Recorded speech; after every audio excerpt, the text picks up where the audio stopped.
Mo ti sọ̀rọ̀ arákùnrin kan tó ń ṣí ilé l'Àbújá ní ìgboro Àbújá. I told you about a man that was doing housewarming in Abuja City. Ó pe gbogbo àwọn pásítọ̀ rẹ̀. He invited all his pastor friends. Ilé méjì. 2 houses. Ni wọ́n rà lẹ́gbẹ̀ẹ́ ara wọn. He bought it beside each other. Ẹ máa tà má. At my time. Àti jíìpù méjì tuntun. With brand new Jeep too. Àwọn pásítọ̀ rẹ̀ wá ń wo báyìí pé. His pastor was looking at him. Olúwa sọ ti pa wá báyìí.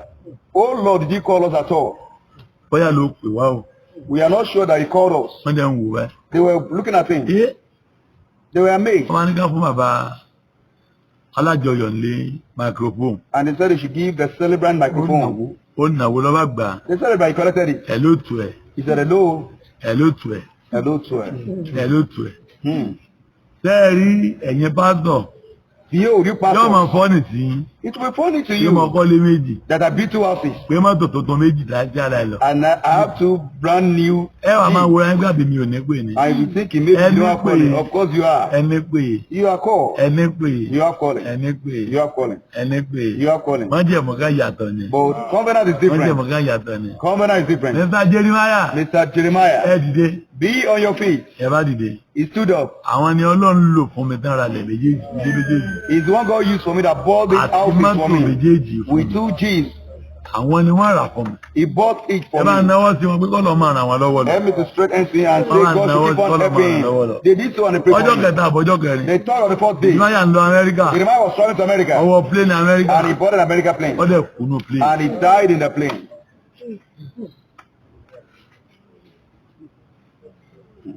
Ó ṣe kí ni?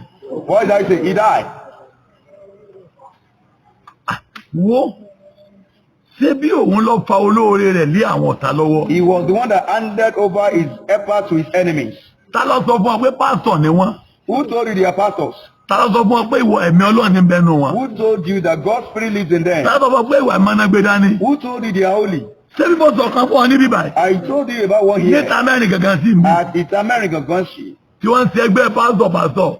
They were holding the pastor. Lẹ́nu kan bí bá nù wọn. Somebody put to bed. Wọ́n lọ tí wọ́n lé owó tán máa ń dá. Wọ́n lọ bẹ̀jọ́ lẹ́mìí wọn dá owó yẹn wọn fún. They contributed the money. Wọ́n ní kẹ́gbẹ́ wọn ṣe kí ló kù ká lọ jẹun. And they said they should go to the. Wọ́n wá ní ọ̀sàbọ̀tán lè fi sáàfù They jẹ don't papọ̀. have enough place for them Wọ́n wá to kọ́ serve. jẹ àwọn pásítọ̀ papọ̀ ní. And they served 2 pastors. Èèyàn méjì ọbẹ̀ wọn lọ́nà méjì. Ọbẹ̀ èèyàn méjì wọ́n bù lọ́nà kan.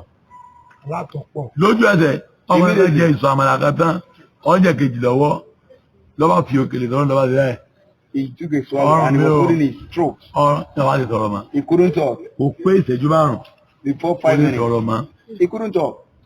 Màmá kan náà dúró lọ́ọ̀kan ti ń jẹun. A woman was also eating from afar. Ọwọ́ pásọ̀ tí wọ́n jọ ń jẹun papọ̀. She looked at the pastor that was eating with the man. Wọ́n ní pásọ̀ Paul. He mentioned his name, Pastor Paul. Mo ní sáìsì ẹ̀ lọ́wọ́. I equally have your size with me. Bí wọ́n fi ní sáìsì ẹ̀ lọ́wọ́. Just as you have his size with you. Bí náà ní sáìsì ẹ̀ I lọ́wọ́. also have your size with me. Bí náà máa tà sí ọ nísìnyí. Don't worry, I'll hit you now. Kí ló dé tó fi dè lọ́rùn? What did you do? Why did you lock the Ó throat? ní wọ́n fi ẹran mẹ́rin sínú ọbẹ̀. He said, the serve us before me. Ìjà ẹran jẹ, ó ti sáré jẹ kan tán. I had to eat one. Bọ́sẹ̀ ìjà ẹran jẹ lẹ́ẹ̀kan, ó ti fẹ́ parí ẹlẹ́ẹ̀kejì. He's about to finish the second. Ní ìbá dè lọ́rùn yóò jẹ mẹ́ta. If I don't tie his throat, he'll finish 3. Má lọ ya, màmá yẹn bá lọ ya. That moment said, okay, Ṣoge tó wá sáìsì ẹ̀ fún lose ẹ. him before I give you your size. Ọkàn yọ He brought out ọkàn jáde inú àpò. a tiny rope from his pocket. Ọkàn kékeré ọkàn ta kókó tẹ́lẹ̀. He tied Ọkàn it. fà ọkàn tù ní. He loosed it. Ọrùn kan là wà. And his throat became clear. Ẹ ó lè là wà rẹ̀. Ọ̀yá lọ sálẹ̀. Bàbá kan dìde mi. The pastor stood up. Máa ń lọ. Ẹ wá ní pásítọ̀. Stepped out. They called him pastor. Ẹ jẹ́ mọ́ ni. Continue eating. Ó ní ojú wa òkè. He said, I am okay. I am well fed. Pásítọ̀. Pastor, Ẹ gbé Báíbù yín ni. carry your Bible. Ó ní mo lómi lè. He said, I have another one at home.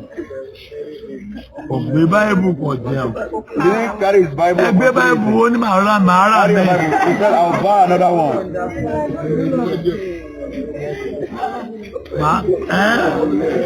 Àwọn ẹni orí yọ. Màá rà mí. He said, I'll buy another one. Oh man, gaga. You don't know anything.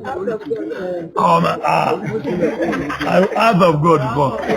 Oh man, gaga. Out of God. Out of God. Out of God. máa kàkà gbélé ọlọ́lọ́ tá pọ̀ sí jù. Bíbi tí mo kọ́ ọ dé. Tó bá fẹ́ fi 1 million ṣiṣẹ́ Olúwa. If you want to use 1 million for God's work. Ní abá ń pẹ́ ní ògbó 1 million lẹ̀. Ní ẹlọ́kàn kó fi lẹ̀ ní. Lórí wọn lẹ́yìn pé máa fún yín. Go and sit there in Canada. Wọ́n jáde wá má jẹ wọn dọ̀dúró. Don't come and go bá dọ̀dúró tán yóò kọjọ́ dùn ẹlòmíì. If you are being stagnated by a pastor, who go to another person. Àti ṣé àìgbà ìmọ̀. Mistake during a long period that put it on. Tí mo ti ń lè tipẹ́tipẹ́. Dídí ń lè tipẹ́. Àwọn kan travel out. Someone was traveling out. Ó lọ sí Malaysia. Heading to Malaysia. Ọmọ Igbo ni. An Igbo guy. Ọmọ bá mi. He came to me. Wọ́n ní kò yẹ kó travel. I said, you supposed not to travel. You travel. You supposed not to travel. Ó ní rárá o, dìgbà visa. He said no, that he has obtained visa. Mo ní okay. I said okay. Sọ pé ọ̀rọ̀ tèmi. You know my case. Ọlọ́run gbọ́ tó bá lọ fẹ́ ti governor. If you want to vie for the post of a governor, and I tell you. O ti ṣe councillor. Why can't you vie for the post of a councillor? Only governor ló wù ọ́. I say you actually aspire to be as governor. I say okay. O ti decide jẹ. Definitely you made your decision. Èmi ìtú tọrọ jẹ́ kan lọ. I don't say truth more than once. Alámàfàdó àrùn ọ̀dọ́. I'll say don't worry, we'll intercede for you. Tí wọ́n bá já ọ. If you ọ̀ràn sí pé kó tó máa gbàdúrà fún mi. Ó sọ fún mi pé kí n má ṣe o. You remember that he actually told me before he started praying for me that I shouldn't do it. But I disobeyed.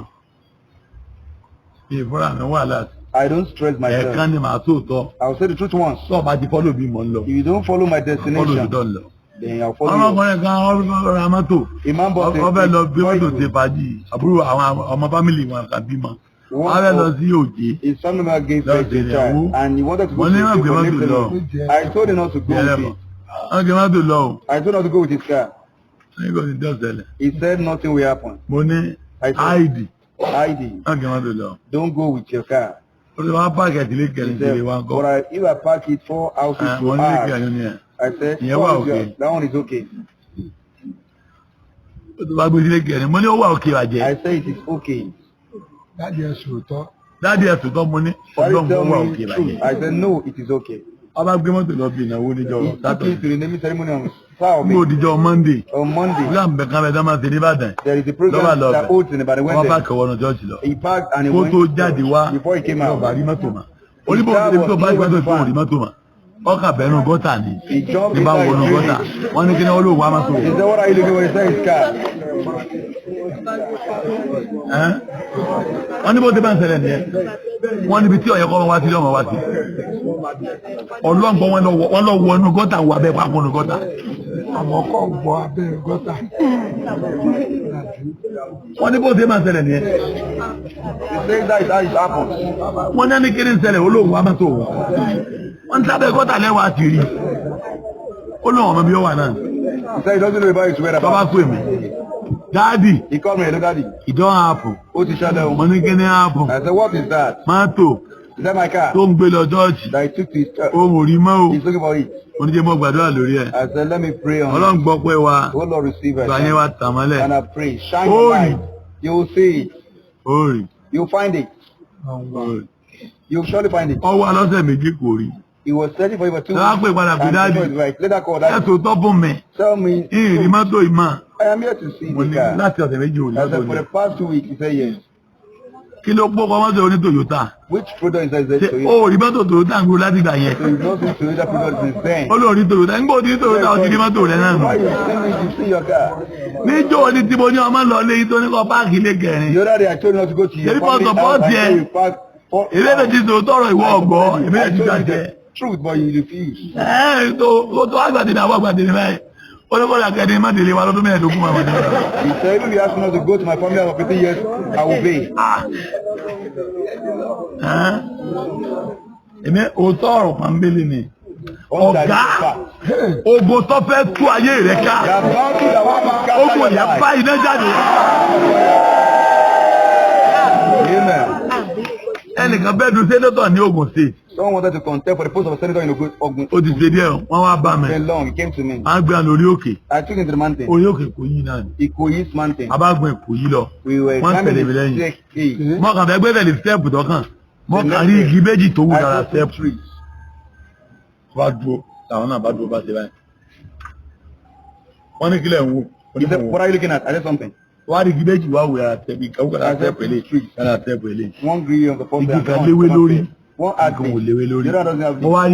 I saw a bird. From the trees that have leaves to the tree that have no leaves. I asked him, do you want to decamp? He said yes. He was not giving the in his party. He said today is the day I want to decamp. People that will also decamp, he told them they want to go and pray. Baba, Daddy.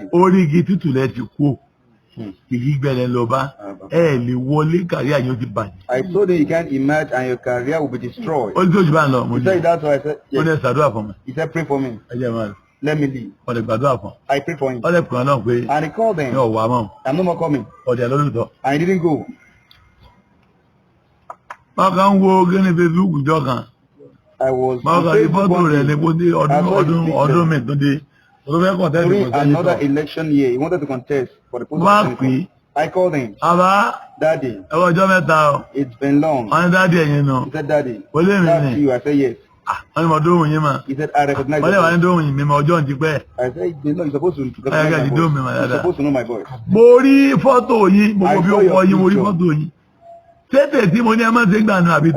Is this one a new one or the one I have to do? He said, it is the forthcoming election. But you didn't get me informed. You can see two trees just like I saw it the other day. No, I am not telling you. I've been to those that didn't see two trees. They told me to go ahead. They told me to go ahead. And you see a bird that will be flying from the one that doesn't have leaves. No. I've actually brought one. He obtained or spent money. He said, pray for yourself. When I emerge, I will come to you. I don't want to see any bird on the tree now. I don't need a pastor that will be saying birds this year. I don't want to waste my life any longer. I said, okay. What's the problem? No problem. The battle to scatter you will make it and he lost the election. When he lost the election, I call her very nice. To pick on his She said after when he lost the election, he entered his room. She said yes. So why is he avoiding my call? She said it's sad. Give it to him. And he was giving the phone. On the line.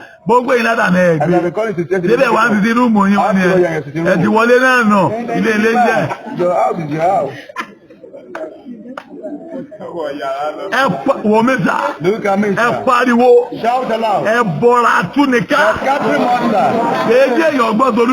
Make us to that to the tune of solution. God is not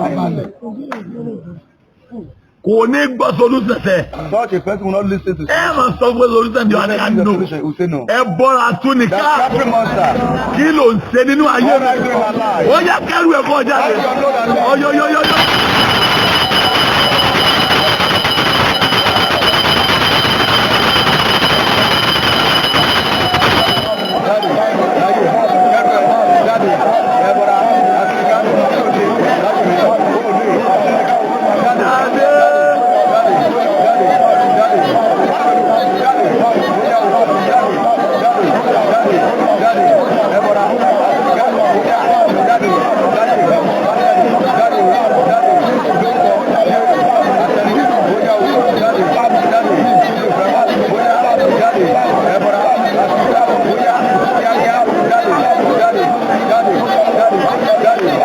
Yeah.